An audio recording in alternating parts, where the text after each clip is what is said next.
All right, it is that time of year, the silly season, the NFL offseason of free agency and trade rumors. Got a couple of doozies, Mike. First of all, there is the report out of New York that Odell Beckham and the New York Giants aren't exactly seeing eye to eye. Could Odell Beckham actually be on the trade market? And then there's the story out of Texas A&M Pro Day that Johnny Manziel threw. Not only that, but the Patriots were there talking to him before and after his workout. Question for you, Mike. Who's more likely to wind up in Foxborough, Johnny Manziel or Odell Beckham? Hey, man, you cannot deny talent.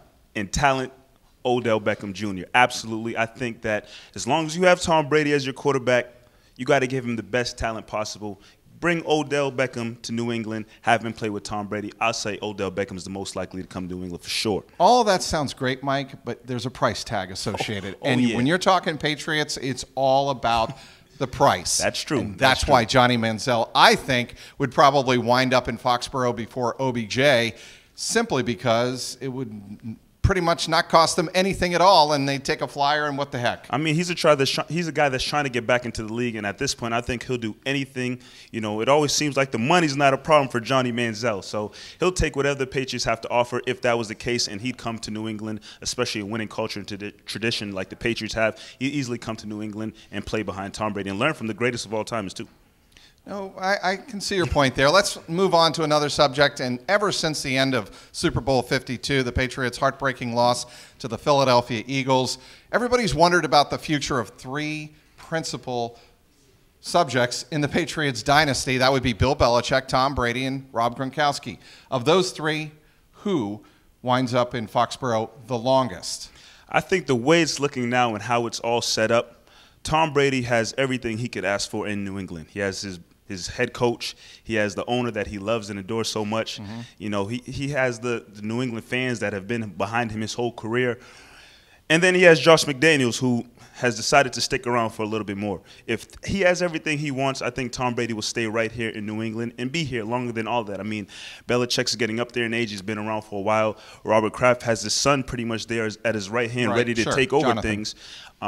Tom Brady, I think, has all the pieces in place to stick around here, and especially with his TB12 method, have him staying in shape. You know, 41 is going to be the new 21 for Tom Brady, the way it's looking and his whole thing going on. I feel like he'll be around for a long time. I think you and me both agree it's not going to be Gronk, but I think it's going to be Bill Belichick for the simple reason when he talks about building long-term. He's not just talking about going out and trying to get this football mercenary to help him win this year. He's trying to win long-term and leave a legacy, and I think Tom Brady's body's going to catch up with him. As great as he is, he's the GOAT. I don't know, man. His body's going to catch up with him. We're going to move on to one more. Make your pick. Patriots lost 4 free agents this year. Dion Lewis and Malcolm Butler to the Tennessee Titans, Danny Amendola to the Dolphins, and, of course, Nate Solder, the left tackle, to the New York Giants. Which loss is going to hurt the Patriots the most next season? You know, playoff Dole is always going to hold a special place in a lot of New England Patriots fans' hearts.